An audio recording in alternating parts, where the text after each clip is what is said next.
6 years ago, I took a period of sabbatical leave at a hospital in Melbourne that promotes intensivists to go somewhere different, learn something new, and to do the 3R'S we're talking about today. My family and I travelled to Europe so I could meet some of the collaborators I was working on a lot of multi-centre research studies that I was helping to lead.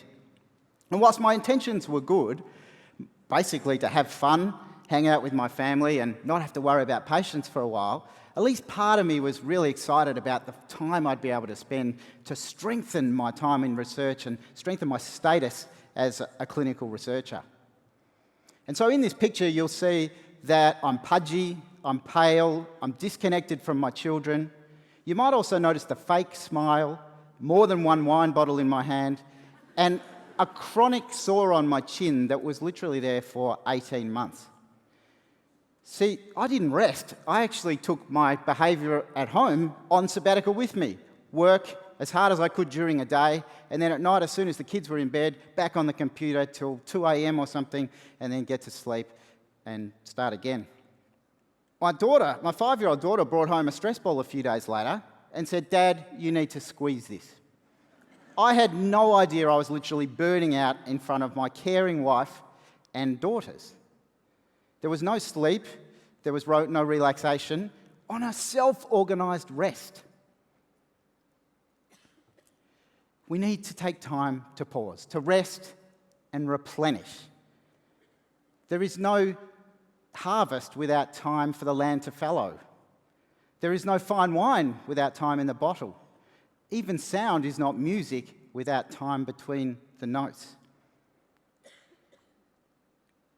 And so when I came back to work, back to patient care, and all the increasing roles and responsibilities that I had, I ended up with a rest that I wasn't expected.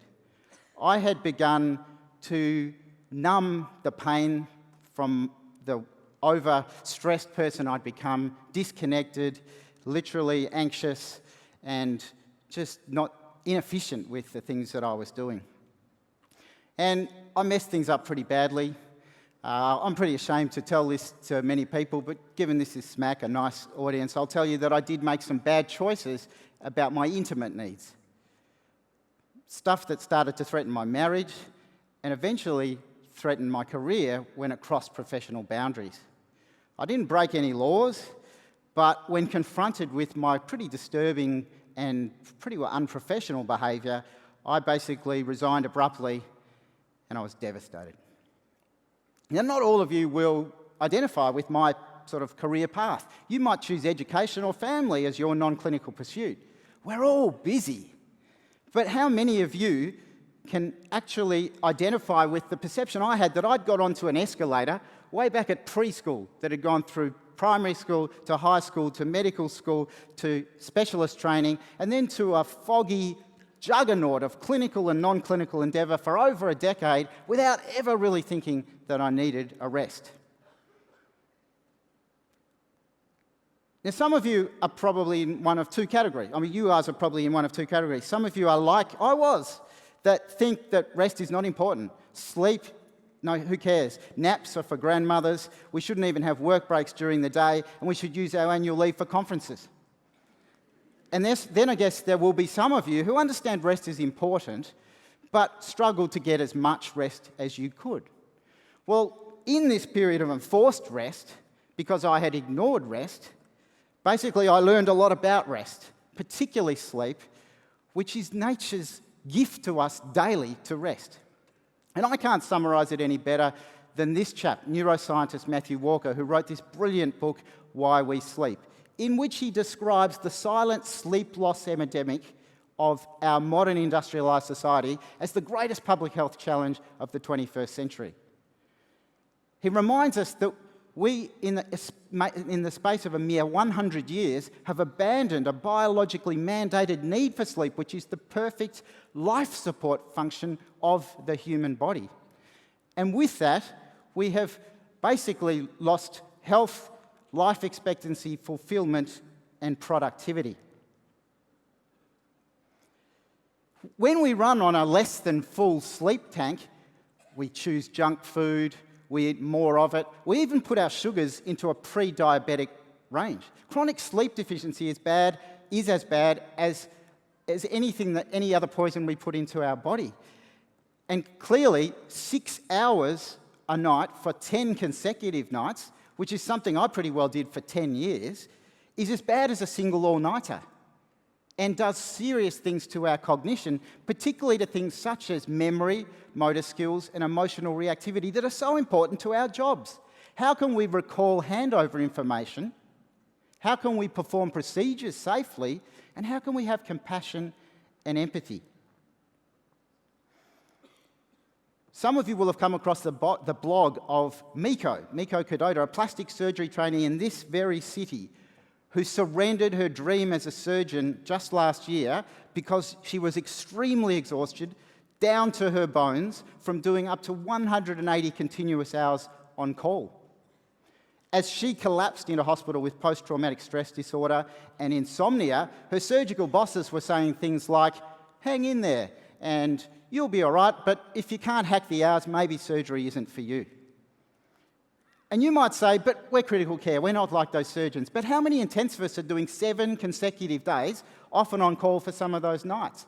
And whilst I don't know what your rosters are all like, what I do know is that if we do back-to-back clinical shifts, busy clinical shifts, it saps us beyond regular fatigue.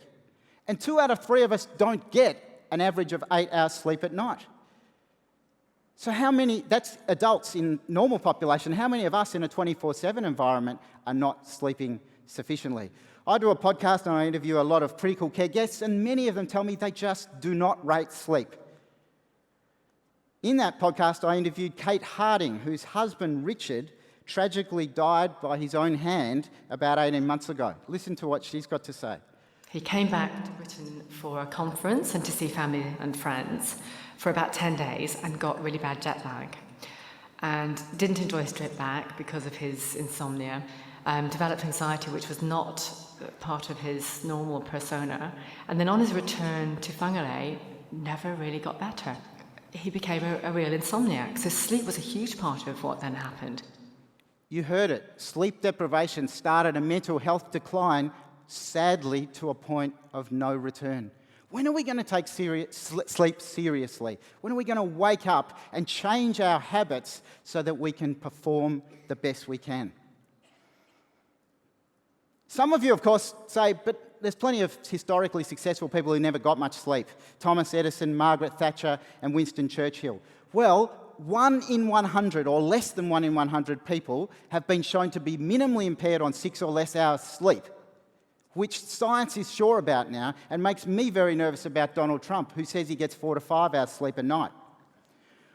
Why don't we take our role models from our sporting stars like Roger Federer, who aims for 11 to 12 hours sleep a night, or Usain Bolt, who as a sprinter was getting 8 to 10 hours sleep a night and reputedly awoke from a nap 40 minutes before breaking one of his world records. You might say that's hearsay. Well, there are studies of college basketballers in the United States who've been put through extra sleep, and in one study, 2 hours of additional sleep for 6 weeks led to a faster reaction time, to faster sprint times by 5%, and a 10% greater free throw accuracy. You might say 5 to 10% is meagre, but at elite level, that is huge. Sleep might just be the supreme performance-enhancing drug for athletes. So what might it be for us as healthcare professionals? I returned to work 2 years later and to a different hospital and part-time. And during that time, I learned a lot about sleep. I took a 30-day challenge of an 8-hour sleep opportunity every night. I couldn't believe how the fog lifted. Incredibly, I was so much more mentally clear and reduced fatigability. If you don't believe me, try it yourself. I could give you tips all about sleep hygiene, but the single best thing you can do to tell if you are sleep deprived is to have a 30-day challenge like this. Who knows, you might even sleep like a baby, something that we see as a priority, but then it becomes a sacrifice when we enter early adulthood. Of course, sleep might improve our wellness and, indeed, many parts of our health and happiness, but most important to us is the effect or the contribution we have to our patients' lives. The guy on the left here was sleep deprived, was rest averse, and had no idea about self-care. The guy on the right aims for 8 hours sleep every night, does a number of self-care modalities, and now podcasts to try to help bring our best selves to both work and to life. I ask you to consider which one of these two his patients would choose. Thank you very much.